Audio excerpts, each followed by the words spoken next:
एक नाबीना खातून को पढ़ाने के लिए एक टूल का इस्तेमाल किया जाता था जिसे ब्रेली कहा जाता है। ब्रेली आपने देखा होगा, एक तख्ती होती है जिस पर उभरे हुए लफ्ज़ दर्ज होते हैं और जब आप हाथ लगाते हैं तो वो लोग जिनको नज़र नहीं आता उनको उभार से पता चल जाता है कि क्या चीज़ें लिखी गई हैं। तो अमूमन नाबीना हजरात ब्रेली से बड़े आराम से पढ़ लेते हैं, लेकिन उन खातून को ब्रेन स्ट्रोक हुआ और उसकी वजह से उनके दिमाग का वो हिस्सा डैमेज हुआ जो कि देखने के लिए इस्तेमाल होता था। अब देखने वाला हिस्सा तो हमारे नज़दीक काम ही नहीं कर रहा था क्योंकि वो नाबीना थी, लेकिन जो अफेक्ट आया विजुअल कॉर्टेक्स देखने वाले हिस्सा जो दिमाग का है उसके डैमेज होने का, वो ये था कि वो ब्रेली पढ़ना भूल गई। वो ब्रेली नहीं पढ़ सकती थी। साइंसदान बड़े हैरान हुए और इस पर रिसर्च करना शुरू हो गया। आज हमें पता है कि हमारी मुख्तलिफ सेंसेस के दिमाग में प्रोसेसिंग के लिए मुख्तलिफ हिस्से हैं। हमारी आंख पिछले हिस्से से कनेक्टेड होती है, विजुअल कॉर्टेक्स से कनेक्टेड होती है, जहां पर इमेज की प्रोसेसिंग की जाती है। इसी तरीके से दिमाग के एक हिस्से में साउंड ऑडियो की प्रोसेसिंग हो रही होती है, टच की प्रोसेसिंग हो रही होती है, स्मेल की हो रही होती है, टेस्ट की हो रही होती है। लेकिन फिर ये हैरानकुन बात पता चली कि वो लोग जो देख नहीं सकते उनका विजुअल कॉर्टेक्स आराम से नहीं बैठता, फारिग नहीं बैठता, बल्कि वो मुसलसल काम करना शुरू कर देता है और उनकी टच की और हेयरिंग की जो प्रोसेसिंग है वो विजुअल कॉर्टेक्स में होती है। इसका मतलब ये है कि वो टच में और हेयरिंग में ज़्यादा बेहतर कर सकते हैं। इस चीज़ को साइंसदानों ने बहुत अरसे के बाद जाना और अब हमारे पास बहुत से ऐसे शवाहिद हैं जिससे हमें पता चलता है कि ब्रेन का कोई भी हिस्सा फारिग नहीं हो सकता। अगर उससे कनेक्टेड कोई भी और सेंसर डैमेज हो गया है तो दूसरे हिस्से ब्रेन के या दूसरे सेंसर्स को अलॉट किए हुए हिस्से वो काम करना शुरू कर देंगे। बहुत सी ऐसी एग्जांपल्स हैं और इन एग्जांपल्स में मैं आपको कुछ एग्जांपल्स यहाँ पर दे रहा हूँ। हमें ये पता है कि म्यूजिशियंस जो कि बहुत ज़्यादा म्यूजिक के साथ शगफ रखते हैं उनका ऑडिटरी कॉर्टेक्स बड़ा होता है। तो उनका वो हिस्सा जहाँ पर ऑडियो प्रोसेसिंग हो रही होती है वो ऐसा ऐसा बड़ा होना शुरू हो जाता है क्योंकि वो उनसे बहुत काम करते हैं। लेकिन मैं आपको अपनी पर्सनल ज़िंदगी से एक एग्जांपल देना चाहूँगा। ये एग्जांपल है मेरे नाना अबू की और मेरे वाइफ के दादा अबू की।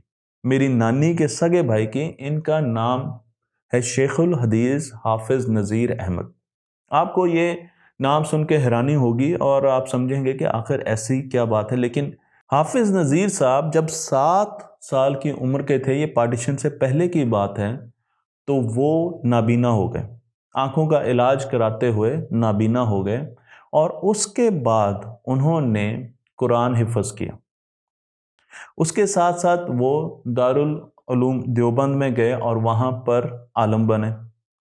आलम बनने के बाद वो मुफ्ती बने और मुफ्ती बनने के बाद शेखुल हदीस बने। तो अब आप देख सकते हैं कि एक शख्स जो कि नाबीना थे, वो आलम बने, हाफिज़ भी हैं और फिर मुफ्ती और फिर शेखुल हदीस। इतनी ज़्यादा पावर उनके दिमाग में कहाँ से? लेकिन उसके साथ-साथ उन्होंने लड़ाई के दौरान एक तोप भी बनाई। तोप पूरी की पूरी डिज़ाइन की जब वो नाबीना थे। वो श शबरात पर चलने वाले अनार भी बनाते थे, किताबों को जिल्द भी कर लेते थे और कपड़ों को पेवंदकारी भी कर लेते थे। आज भी उनका मदरसा, उनकी जामिया मौजूद है फ़्लौर में, जो कि टोबा टेक्सिंग में। उन्होंने 63 साल हदीस शरीफ पढ़ाई दारुल उलूम रब्बानिया फ़्लौर में। लेकिन जब मैं उनसे मिला पहली मर्तबा 2004 में, तो मुझे हैरानगी हुई कि एक शख्स जो 7 साल की उम्र में नाबीना हुआ, वो इतना ज़्यादा कैसे जानते हैं। उन्होंने सही बुखारी 63 साल तक कैसे पढ़ाई और उसके अलावा भी बहुत से सब्जेक्ट। तो बताया जाता था कि वो जब चीज़ें सुनते थे, क्योंकि उनके पास ब्रेली तो थी नहीं, तो वो चीज़ें सुनते थे और उनको याद हो जाती थी। और आज मुझे अंदाज़ा हो गया कि किस तरीके से न्यूरोप्लास्टिसिटी इस चीज़ को एक्सप्लेन कर रही है कि जब हमारा विजुअल कॉर्टेक्स आँख के साथ कनेक्टेड नहीं होता, तो वो हमारी दूसरी सेंसेस के साथ कनेक्टेड होता है और हमारे लिए आसानी हो जाती है। मैं आपको एक और एग्जाम्पल की तरफ लेके चलूँगा। ये एक्सपेरिमेंट किया गया था लंदन में, जहाँ पर टैक्सी ड्राइवर्स को बहुत सारी 10,000 से 20,000 के बीच में स्ट्रीट्स याद कराई गई और फिर देखा गया कि उनके दिमाग का एक हिस्सा जिसे हिप्पोकैम्पस कहते हैं वो बहुत बड़ा हो गया बाकी आम लोगों से। लेकिन जब वो रिटायर हो गए और घरों में चले गए तो आहिस्ता आहिस्ता वही हिप्पोकैम्पस दोबारा छोटा हो गया। तो उनको याद रखने के लिए, चीज़ें याद रखने के लिए, याद रहे कि हिप्पोकैम्पस आपकी लॉन्ग टर्म मेमोरीज बनाता है, उनकी कंसोलिडेशन करता है। मैं आपको एक और एग्जांपल देता हूं एक खेल से जिसका नाम है जगलिंग, जिसमें आप 3-4 चीजें हवा में उछालते हैं और उनको काबू में करने की कोशिश करते हैं। आज की साइंस हमें यह बताती है कि जगलिंग हमारे दिमाग को चेंज कर सकती है सिर्फ उस वक्त तक जब तक कि हम इसे करते रहेंगे। विजुअल कॉर्टेक्स को बदल सकती है और हमारी दिमाग के सेंसरी पार्ट्स को बदल सकती है।